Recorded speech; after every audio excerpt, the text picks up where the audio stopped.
ಹೊಸದುರ್ಗ ಪಟ್ಟಣದ ಅಭಿವೃದ್ಧಿಗೆ ಮತ್ತೊಂದು ಮಹತ್ವದ ಹೆಜ್ಜೆ ಇಡಲಾಗಿದೆ. ಹುಳಿಯಾರು ರಸ್ತೆಯ ಮದಕರಿ ವೃತ್ತದಿಂದ ಸಾಯಿಬಾಬಾ ಮಂದಿರದವರೆಗೆ 50 ಲಕ್ಷ ರೂಪಾಯಿ ವೆಚ್ಚದಲ್ಲಿ ರಸ್ತೆ ವಿಭಜಕ ಹಾಗೂ ವಿದ್ಯುತ್ ಬೀದಿ ದೀಪ ಅಳವಡಿಕೆ ಕಾಮಗಾರಿಗೆ ಚಾಲನೆ ನೀಡಲಾಗಿದ್ದು, ಶಾಸಕ ಬಿಜಿ ಗೋವಿಂದಪ್ಪ ಅವರು ಉದ್ಘಾಟನೆ ನೆರವೇರಿಸಿದರು. ಉದ್ಘಾಟನೆ ಬಳಿಕ ಮಾತನಾಡಿದ ಶಾಸಕರು, ಪಟ್ಟಣದ ಸಮಗ್ರ ಅಭಿವೃದ್ಧಿಗೆ ಕೈಗೊಂಡಿರುವ ಹಲವು ಯೋಜನೆಗಳ ಕುರಿತು ಶಾಸಕರು ಮಾಹಿತಿ ನೀಡಿದರು. ಹೊಸದುರ್ಗ ಪಟ್ಟಣ ವ್ಯಾಪ್ತಿಯಲ್ಲಿ ಈಗಾಗಲೇ ಸುಮಾರು 25 ಕೋಟಿ ರೂಪಾಯಿಗಳ ಅಭಿವೃದ್ಧಿ ಕಾಮಗಾರಿಗಳು ನಡೆಯುತ್ತಿವೆ. ಪಟ್ಟಣದಲ್ಲಿ ಹೊಸದಾಗಿ 5 ಓವರ್ ಹೆಡ್ ಟ್ಯಾಂಕ್ ನಿರ್ಮಾಣ ಕಾರ್ಯ ಅಂತಿಮ ಹಂತ ತಲುಪಿದ್ದು, ಮುಂದಿನ 2 ತಿಂಗಳಲ್ಲಿ ಭದ್ರಾ ಜಲಾಶಯದಿಂದ ಪಟ್ಟಣಕ್ಕೆ ಕುಡಿಯುವ ನೀರು ಪೂರೈಕೆ ಆರಂಭವಾಗಲಿದೆ.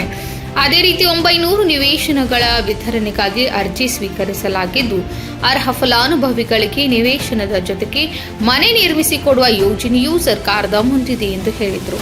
ಶಿಕ್ಷಣ ಕ್ಷೇತ್ರಕ್ಕೂ ಹೆಚ್ಚಿನ ಒತ್ತು ನೀಡಲಾಗಿದ್ದು, 200 ಕೋಟಿ ರೂಪಾಯಿ ವೆಚ್ಚದಲ್ಲಿ ಜಿಟಿಟಿಸಿ ಕಾಲೇಜು, 16 ಕೋಟಿ ರೂಪಾಯಿ ವೆಚ್ಚದ ಅಲ್ಪಸಂಖ್ಯಾತರ ಶಾಲೆ, ಮೊರಾರ್ಜಿ ಶಾಲೆ, 40 ಕೋಟಿ ರೂಪಾಯಿ ವೆಚ್ಚದ ಕಾರ್ಮಿಕರ ಶಾಲೆ ಹಾಗೂ 10 ಕೋಟಿ ರೂಪಾಯಿ ವೆಚ್ಚದ ಆದರ್ಶ ಶಾಲೆ ಆರಂಭಿಸುವ ಯೋಜನೆ ರೂಪಿಸಲಾಗಿದೆ ಎಂದು ಶಾಸಕರು ತಿಳಿಸಿದರು.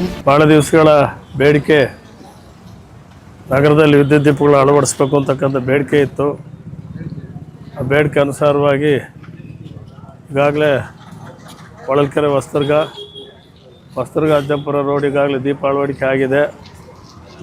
ಅದೇ ರೀತಿ TB ಸರ್ಕಲ್ನಿಂದ ಮತ್ತು ಗಾಂಧಿ ಸರ್ಕಲ್ಲಿಂದ ಜಾನ್ಕಲ್ ಸರ್ಕಲ್ಲು, ಜಾನ್ಕಲ್ನಿಂದ ಅಪ್ ಟು ಹೊಸಳ್ಳಿ ಕ್ರಾಸರ್ಗೆ 6 ರಸ್ತೆನೂ ಕೂಡ ಡಿವೈಡರ್ ಹಾಕಿ ಬೆಳಕನ್ನು ಕೊಡ್ತಕ್ಕಂಥ ಕೆಲಸ ಆಗ್ತದೆ.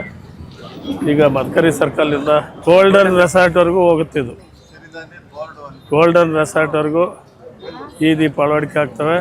ಹೊಸಳ್ಳಿ ಕ್ರಾಸ್ವರೆಗೂ ಆ ದೀಪ ಅಳವಡಿಕೆ ಆಗ್ತವೆ. ಬೋಕಿಕೆರೆವರೆಗೂ ಈ ದೀಪ ಹೋಗಿದ್ದಾವೆ. ಒಟ್ಟಾರೆ ಹೊಸದುರ್ಗ ನಗರದ ಎಲ್ಲ ಮುಖ್ಯ ರಸ್ತೆಗಳು ಕೂಡ ಇನ್ನೊಂದು 3 ತಿಂಗಳೊಳಗಾಗಿ ಈಗಾಗಲೇ 25 ಕೋಟಿ ಹಣವನ್ನು ಕೊಟ್ಟಿದ್ದೀನಿ. 3 ತಿಂಗಳೊಳಗಾಗಿ ಎಲ್ಲ ರಸ್ತೆಗಳಲ್ಲೂ ಕೂಡ ವಿದ್ಯುತ್ ದೀಪಗಳ ಅಳವಡಿಕೆ ಆಗ್ತದೆ, ಸಂಶಯ ಬೇಡ. ಭಾಳ ದಿವಸಗಳಿಂದ ಜನ ಇದನ್ನು ಬೇಡಿಕೆ ಇಟ್ಟಿದ್ರು. ಆ ಬೇಡಿಕೆ ಒಂದು 3 ತಿಂಗಳು 4 ತಿಂಗಳೊಳಗಾಗಿ ಈಡೇರಿಸಿ ನಗರದ ಜನರ ಬೈಕೆಯನ್ನು ಪೂರೈಸ್ತೀವಿ ಅಂತಕ್ಕಂಥ ಮಾತನ್ನು ಈ ಸಂದರ್ಭದಲ್ಲಿ ಹೇಳಿ, ಇವತ್ತು PWD ಇಲಾಖೆಯಿಂದ ಕೆಲಸ ರಸ್ತೆಗಳಲ್ಲಿ ಆಗ್ತದೆ, ನ್ಯಾಷನಲ್ ಹೈವೇಯಿಂದ ಒಟ್ಟು ಕೆಲಸ ಆಗ್ತದೆ, ಪುರಸಭೆಯಿಂದ ಒಟ್ಟು ಕೆಲಸ ಆಗ್ತದೆ. ಎಲ್ಲ ಇಲಾಖೆಗಳಿಂದಲೂ ಕೂಡ ದೀಪ ಅಳವಡಿಕೆ ಮಾಡ್ತಕ್ಕಂಥ ಕೆಲಸ ಪ್ರಾರಂಭ ಆಗಿದೆ, ಮುಗಿಸ್ಕೊಡ್ತೀವಿ. ಯಾರೂ ಸಂಶಯ ಪಡಬೇಕಾದಂಥ ವಿಚಾರ ಇಲ್ಲ. ಅದೇ ರೀತಿ ಹೊಸದುರ್ಗ ನಗರದಲ್ಲಿ ಕುಡಿಯೋ ನೀರು ಕೂಡ ಇವತ್ತು ವ್ಯವಸ್ಥಿತವಾಗಿ ನಡೀತಾ ಇದೆ. ಇನ್ನು 5 ಓವರ್ ಹೆಡ್ ಟ್ಯಾಂಕ್ಗಳನ್ನು ನಿರ್ಮಾಣ ಕಾರ್ಯ ಈಗಾಗಲೇ ಆಗಿದೆ. ಇನ್ನೊಂದು 2 ತಿಂಗಳಲ್ಲಿ ಓವರ್ ಹೆಡ್ ಟ್ಯಾಂಕ್ಗಳು ಕೂಡ ಮುಗಿತವೆ. ಭದ್ರಾ ಮೇಲ್ದಂಡೆಯಿಂದ ಇನ್ನು 2 ತಿಂಗಳಲ್ಲಿ ಕುಡಿಯೋ ನೀರು ಕೂಡ ಬರ್ತದೆ. 2 ತಿಂಗಳೊಳಗಾಗಿ ಭದ್ರಾ ಮೇಲ್ದಂಡೆ ಕುಡಿಯೋ ನೀರು ಬಂದು ಹೊಸದುರ್ಗ ನಗರ ಜನರಿಗೆ ಸಾಕಷ್ಟು ಕುಡಿಯೋ ನೀರು, ಬೆಳಕಿನ ವ್ಯವಸ್ಥೆ, ರಸ್ತೆ ಸಂಪರ್ಕ ಎಲ್ಲವೂ ಕೂಡ ಸಮರ್ಪಕವಾಗ್ತವೆ.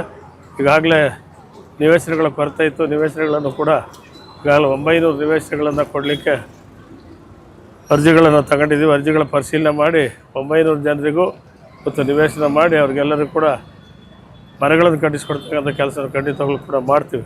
ವಸತಿ, ಕುಡಿಯೋ ನೀರು, ವಿದ್ಯುತ್ ದೀಪ, ರಸ್ತೆ, ಆಮೇಲೆ ಶಾಲಾ ಕಾಲೇಜುಗಳು.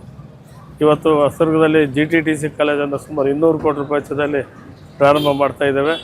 ಹಾಗೆಯೇ ಮೊರಾರ್ಜಿ ಶಾಲೆ, ಮೈನಾರಿಟಿ ಮೊರಾರ್ಜಿ ಶಾಲೆ 16 ಕೋಟಿ ರೂಪಾಯಿ ವೆಚ್ಚದಲ್ಲಿ ಮಾಡ್ತಾಯಿದ್ದೇವೆ. ಅದೇ ರೀತಿ ಆದರ್ಶ ಶಾಲೆ ಕೆಲ್ಲೋಡ್ನಲ್ಲಿ 10 ಕೋಟಿ ರೂಪಾಯಿ ವೆಚ್ಚದಲ್ಲಿ ನಡೀತಾ ಇದೆ ಆದರ್ಶ. ಆಮೇಲೆ ಕಾರ್ಮಿಕರ ಶಾಲೆ 40 ಕೋಟಿ ರೂಪಾಯಿ ವೆಚ್ಚದಲ್ಲಿ ಈಗಾಗಲೇ ಮಂಜೂರಾಗಿದೆ. ಅದನ್ನು ಕೂಡ ಲ್ಯಾಂಡ್ ಕೊಟ್ಟಿದ್ದೀವಿ.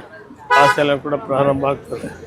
ಒಟ್ಟಾರೆ ಶಿಕ್ಷಣದಲ್ಲಿ ಪ್ರಗತಿ, ವಸತಿನಲ್ಲಿ ಪ್ರಗತಿ, ವಿದ್ಯುತ್ ದೀಪದ ಬೆಳಕಿನಲ್ಲಿ ಪ್ರಗತಿ, ಇಂಥ ಎಲ್ಲ ನೀರು ಮೂಲಭೂತ ಬೇಕಾದ ಎಲ್ಲ ಸೌಕರ್ಯಗಳ ಈ ಸತಿ ನಗರಕ್ಕೆ ಒದಗಿಸಿಕೊಟ್ಟು ನಗರದ ನಾಗರಿಕರಿಗೆ ವರ್ಷದಂತ 6 ತಿಂಗಳೊಳಗಾಗಿ ಎಲ್ಲ ಕೆಲಸನ ಮುಗಿಸ್ಕೊಡ್ತೀವಿ.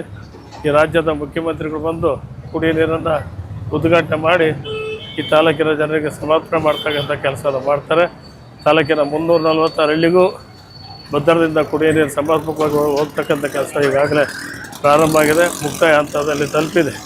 ಇನ್ನೊಂದು 6 ತಿಂಗಳಿಗೆಲ್ಲ ಮುಗಿಸಿ ಮುಖ್ಯಮಂತ್ರಿಗಳು ಕರೆಸಿ ಉದ್ಘಾಟನೆ ಮಾಡ್ತಿರ್ತಕ್ಕಂಥ ಭರವಸೆಯನ್ನು ಇವತ್ತು ಕೊಡ್ತಾ, ಇವತ್ತು ವಿದ್ಯುತ್ ದೀಪದ ಉದ್ಘಾಟನೆ ಕಾರ್ಯಕ್ರಮ ನೆರವೇರಿದೆ. ಮುಂದೆ ಇದು 4 ತಿಂಗಳಿಗೆ ನಗರದ ತುಂಬ ವಿದ್ಯುತ್ ಶಕ್ತಿ ಬೆಳಕು ರಾರಾಜಿಸ್ತದೆ ಅಂತಕ್ಕಂಥ ಮಾತನ್ನು ತಿಳಿಸಿ ಇವತ್ತು ನೀವೆಲ್ಲರೂ ಕೂಡ ಬಂದು ಈ ಕಾರ್ಯಕ್ರಮ ಭಾಗವಹಿಸಿ ಬೆಸ್ಕಾಂ ಇಲಾಖೆ, ಪುರಸಭೆ ಇಲಾಖೆ ಮತ್ತು ನಗರದ ಎಲ್ಲ ನಾಗರಿಕರು ಕೂಡ ಬಂದು ಈ ಸಭೆಯಲ್ಲಿ ಭಾಗವಹಿಸಿ ಮಾಡಿದ್ದಕ್ಕಾಗಿ ತಮ್ಮೆಲ್ಲರೂ ಕೂಡ ಧನ್ಯವಾದಗಳು. ಒಟ್ಟಾರೆ ಪಟ್ಟಣದ ಸೌಂದರ್ಯೀಕರಣ ಮತ್ತು ಮೂಲಸೌಕರ್ಯ ಅಭಿವೃದ್ಧಿಗೆ ಈ ಯೋಜನೆ ಮತ್ತಷ್ಟು ವೇಗ ನೀಡಲಿದ್ದು, ಈ ಯೋಜನೆಯ ಮೂಲಕ ರಸ್ತೆ ಸುರಕ್ಷತೆ ಹೆಚ್ಚುವುದರ ಜೊತೆಗೆ ರಾತ್ರಿಯ ವೇಳೆಯ ಸಂಚಾರಕ್ಕೂ ಅನುಕೂಲವಾಗಲಿದೆ. ವಿಶೇಷವಾಗಿ ಪಟ್ಟಣದ ಪ್ರಮುಖ ರಸ್ತೆಯಲ್ಲಿ ಆಧುನಿಕ ಮಾದರಿಯ ಬೀದಿ ದೀಪ ಅಳವಡಿಕೆಯಿಂದ ನಗರದ ಸೌಂದರ್ಯವೂ ಹೆಚ್ಚಲಿದೆ ಎಂದು ಸಾರ್ವಜನಿಕರು ಅಭಿಪ್ರಾಯಪಟ್ಟರು. ಪಟ್ಟಣದ ರಸ್ತೆ, ಕುಡಿಯುವ ನೀರು, ವಿದ್ಯುತ್ ದೀಪ, ಶಿಕ್ಷಣ ಸೇರಿದಂತೆ ವಿವಿಧ ಮೂಲಸೌಕರ್ಯ ಅಭಿವೃದ್ಧಿ ಯೋಜನೆಗಳು ವೇಗ ಪಡೆದುಕೊಳ್ಳುತ್ತಿರುವುದು ಸಾರ್ವಜನಿಕರಲ್ಲಿ ಹೊಸ ನಿರೀಕ್ಷೆ ಮೂಡಿಸಿದೆ. 50 ಲಕ್ಷ ರು ವೆಚ್ಚದಲ್ಲಿ ಈಗಾಗಲೇ ಆಲ್ರೆಡಿ ಆಗಿರ್ತಕ್ಕಂಥ ಕಾಮಗಾರಿಯನ್ನು ವಿದ್ಯುತ್ ಶಕ್ತಿ ದೀಪವನ್ನು ಡಿವೈಡರ್ ವಿದ್ಯುತ್ ಶಕ್ತಿ ದೀಪವನ್ನು ತಾಲೂಕಿನ ಜನಕ್ಕೆ ಈ ಸಾಯಿಬಾಬಾ ವೃತ್ತದಿಂದ ಉಳಿಯಾರ್ ಸರ್ಕಲ್ ವೃತ್ತದವರೆಗೆ ಆಗಿರ್ತಕ್ಕಂಥ ಇದನ್ನು ಉದ್ಘಾಟನೆಯನ್ನು ಸನ್ಮಾನ್ಯ ಗೋವಿಂದಪ್ಪ ಸಾಹೇಬರು ಉದ್ಘಾಟನೆ ಮಾಡಿದ್ದಾರೆ. ಈ ಉದ್ಘಾಟನೆಗೆ ನಮ್ಮ ಎಲ್ಲರೂ ಕೂಡ ಮುಖಂಡರಾಗಮಿಸಿ ಸಂತೋಷವಾಗಿ ಉದ್ಘಾಟನೆಯನ್ನು ಮಾಡಿದ್ದಾರೆ. ಇನ್ನೊಂದು ಸಂತೋಷದ ವಿಷಯ ಏನಪ್ಪ ಅಂದರೆ, ಇದೇ ರೀತಿ ಅಪ್ ಟು ಗಾಂಧಿ ಸರ್ಕಲ್ನಿಂದ TB ಸರ್ಕಲ್ನಿಂದ ಮತ್ತೆ ಹಿರಿಯೂರು ಕ್ರಾಸ್ವರೆಗೆ, ಆಲ್ರಾಮೇಶ್ವರ ಕ್ರಾಸ್ವರೆಗೆ ಇದೇ ಥರ ಡಿವೈಡರ್ ಅಳವಡಿಕೆ ಆಗ್ತಕ್ಕಂಥ ವಿದ್ಯುತ್ ಶಕ್ತಿ ದೀಪವನ್ನು ಕೂಡ ಆಲ್ರೆಡಿ ಅದು ಗುತ್ತಿಗೆದಾರರಿಗೆ ಆಗಿದೆ. ಅದೇ ರೀತಿ ಮುಖ್ಯ ರಸ್ತೆಯಲ್ಲಿ ಈಗ ಆಲ್ರೆಡಿ ಫಾರೆಸ್ಟ್ ಇಲಾಖೆ ಮುಂದೆ ಆಗ್ತಕ್ಕಂಥ ಸೇತುವೆನೂ ಕೂಡ ಒಂದು ಕಡೆ ಆಗಿದೆ. ನಾವೆಲ್ಲರೂ ಕೂಡ ಒಂದು ಕಡೆ ಹೋಗ್ತಾ ಇದ್ದೀವಿ, ನೋಡಿದ್ದೀರ ತಾವೆಲ್ಲರೂ ಕೂಡ. ಭಾಳ ಅವಶ್ಯಕತೆ ಇತ್ತು. ಅದೆಷ್ಟು ಕೋಟಿ ಸರ್ ಅದು? ಆ ಹಣವನ್ನು ಕೂಡ ಬರೆಸಿ ಗುತ್ತಿಗೆದಾರರಲ್ಲಿ ಕಾರ್ಯಕ್ರಮ ಒಂದು ಕಡೆದು ಆರಂಭ ಮಾಡಿದ್ದಾರೆ. ಅದೇ ರೀತಿ ಈ ಡಿವೈಡರ್ ವೃತ್ತಕ್ಕೆ ವಿದ್ಯುತ್ ದೀಪವನ್ನು ಅಳವಡಿಸಿದ್ದು ಅದನ್ನು ಕೂಡ ಆಲ್ರೆಡಿ ಆಗಿದೆ. ನಮ್ಮ ಪಟ್ಟಣಕ್ಕೆ ಏನು ಬೇಕೋ ಮೂಲಭೂತ ಸೌಕರ್ಯಗಳನ್ನ ಕೊಡೋದ್ರಲ್ಲಿ ವಿದ್ಯುತ್ ದೀಪ ಇರ್ಬೋದು, ಕುಡಿಯೋ ನೀರಿರ್ಬೋದು, ಇದೆಲ್ಲ ಕೂಡ ನಮ್ಮ ಪಟ್ಟಣಕ್ಕೆ ಕೊಟ್ಟಿರ್ತಕ್ಕಂಥ ಕೋಟಿ ಹಣ ಸದ್ಬಳಕೆ ಆಗಬೇಕು. ಗೋವಿಂದಪ್ಪರಿಗೆ ಒಂದು ಇದಿತ್ತು, ಬರೀ ಹಳ್ಳಿ ವಾತಾವರಣದಲ್ಲೇ ಕೆಲಸ ಮಾಡ್ತಾರೆ ನಿಮ್ಮ ಗೋವಿಂದಪ್ಪರು, ಟೌನಿನ ಕಡೆ ಗಮನನೇ ಹರಿಸಲ್ಲ ಅಂತ ಒಂದು ಒಳಕ್ಕೆ ಭಾಳ ವರ್ಷದಿಂದ ಇತ್ತು. ನಾವು ಅವಾಗ ಯಾವಾಗಲೂ ಹೇಳ್ತಿದ್ವಿ, ಅವ್ರಿಗೆ ಏನೋ ಅದು ಹಳ್ಳಿ ವಿಚಾರದಲ್ಲಿ ಹಳ್ಳಿ ಜನಕ್ಕೆ ಒಂದು ಸ್ವಲ್ಪ ಹಂತವಾಗಿ ಕೆಲಸ ಮಾಡ್ಕೊಂಡು ಬಂದರು. ಅಲ್ಲಿ ಸಮೃದ್ಧಿಯಾಗಿ ಪ್ರತಿ ಕಡೆ ನೀರು ಸಿಗಂಗಾಗಿ ಎಲ್ಲ ಕಡೆ ರೈತರು ಸಮೃದ್ಧಿ ಆದ ಮೇಲೆ ಟೌನ್ ಕಡೆ ಬರ್ತಿದ್ದಾರೆ. ಇವತ್ತು ಎಲ್ಲ ಕಡೆ ರೋಡು ಮತ್ತು ನಮ್ಮ ಲೈಟಿಂದು ವಿಚಾರಗಳು ಅವೆಲ್ಲ ಮಾಡ್ತಿದ್ದಾರೆ.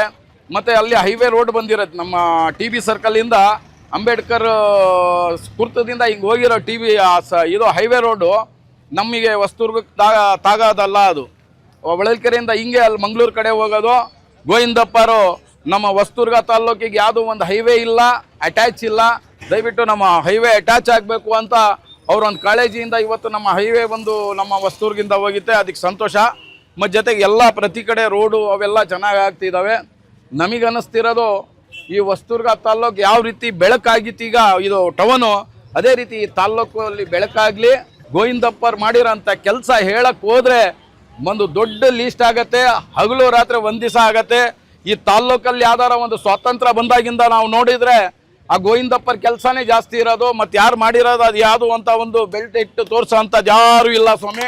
ಹಾಗಾಗಿ ಅದು ಒಂದೇ ಒಂದು ರುದ್ರಪ್ಪರಿ ಸ್ಕೂಲ್ ಕಟ್ಸಿರೋದು ಕಾಲೇಜ್ ನೋಡ್ತೀವಿ, ಅದು ನೋಡೋಕ್ಕೈತೆ ಬಿಟ್ಟರೆ ಮತ್ತು ಯಾವೂ ಕಾಣ್ತಿಲ್ಲ. ಹಾಗಾಗಿ ಇನ್ನೂ 1-2 ವರ್ಷ ಐತೆ, ಸಾಕಷ್ಟು ಇದು ಮಾಡಿರಿ. ಮುಂದೆ ಹಂಗೆ ಸಹಕರಿಸ್ಕೊಂಡು ಹೋದರೆ ನಮ್ಮ ತಾಲ್ಲೂಕು ಸ್ವರ್ಗ ಮತ್ತು ನಮ್ಮ ಟೌನ್ ಸ್ವರ್ಗ ಆಗುತ್ತೆ. ಮತ್ತು ಇಲ್ಲೊಂದು ಪಾರ್ಕು ಮಾಡೋಕ್ಕೆ ಒಂದು ಇದು ಮಾಡಿದ್ದಾರೆ ಇವರು. ಯಾವತ್ತು ಒಂದು ಪಾರ್ಕ್ ಬೇಕು ಹೊಸದುರ್ಗ ತಾಲ್ಲೂಕಿಗೆ, ಟೌನಿಗೆ ಒಂದು ಜನಕ್ಕೆ ಇದಾಗೋಕ್ಕೆ ಒಂದು ಒಳ್ಳೆ ಒಂದು ಪಾರ್ಕು ಆಗುತ್ತೆ. ಹಾಗಾಗಿ ಇದೇ ರೀತಿ ನೀವೆಲ್ಲ ಸಹಕರಿಸ್ಕೊಂಡು 3 ವರ್ಷ ಆದರೂ ಒಂದು ಇದಿಲ್ಲ, ಯಾವುದೇ ಒಂದು ವಿರೋಧವಾದದ ಒಂದು ಚಕಾರ ಇಲ್ಲ. ಅದೇ ರೀತಿ ಎಲ್ಲರಿಗೂ ಪ್ರೀತಿ ಮಾಡಿಕೊಂಡು ವಿರೋಧ ಪಕ್ಷ ಅನ್ನೋದೇ ಇಲ್ಲ. ಮೊನ್ನೆ ನಾನು ನೇರ ಪ್ರಸಾದದಲ್ಲಿ ಕೂತಿದ್ದೆ, ಗೋವಿಂದಪ್ಪರಿಗೆ ಆರಾಮಾಗಿ ಕೆಲಸ ಮಾಡ್ಕೊಂಡು ಹೋಗ್ತಿದ್ದಾರಲ್ಲ ಅಂದರು. ಗೋವಿಂದಪ್ಪರು ಯಾರಿಗೂ ಎಲ್ಲ ರಾಜಕೀಯ ಮಾಡೋದೇ ಚುನಾವಣೆ ಸಂದರ್ಭದಲ್ಲಿ. ರಾಜಕೀಯ ಆದ ತಕ್ಷಣ ಎಲ್ಲರ MLA ಅವರು, ಯಾರು MLA ಅಂತಲ್ಲ, ವಿರೋಧ ಪಕ್ಷ ಏನೂ ಇಲ್ಲ ನಮ್ಮ ತಾಲ್ಲೂಕಿನಲ್ಲಿ. ನೇರವಾಗಿ ಎಲ್ಲರಿಗೂ ಕೆಲಸ ಮಾಡಿಕೊಡ್ತಿರೋಂಥ ನಮ್ಮ ಗೋವಿಂದಪ್ಪರಿಗೆ ಇದೇ ರೀತಿ ಸಹಕರಿಸ್ಕೊಂಡು ಹೋಗಲಿ ಎಲ್ಲ ಅಂತ ಇನ್ನೂ ಒಳ್ಳೆಯ ಅಭಿವೃದ್ಧಿ ಆಗತ್ತೆ ಅಂತ ಹೇಳಕ್ಕೆ ಇಷ್ಟಪಡ್ತೀನಿ.